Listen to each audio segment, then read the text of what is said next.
হয়তো মনে করতে পারেন যে এই মালগুলা কেউ নিতে আসে।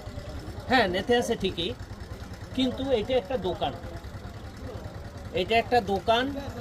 এইখানে এই দোকানে মাল নেয় প্রতি সপ্তাহে 2 বার। 2 বার না, 2 বার মাল নেবে।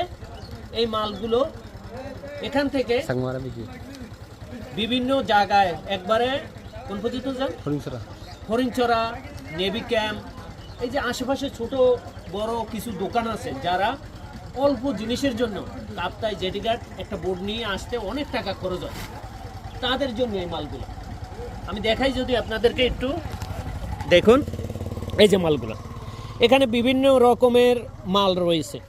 এই দোকানদারগো যেমন, হ্যাঁ এটি হলে মুদি মাল। যেমন আপনাদেরকে বলি যে এখানে যারা দোকান আছে তারা এই ডিস্ট্রিবিউটার যারা মাল দিয়ে যায়, এইটাও সেই রকমেরই মাল। ওনারা বিভিন্ন জায়গায় দোকানে যাবে চালাইয়া আস্তে আস্তে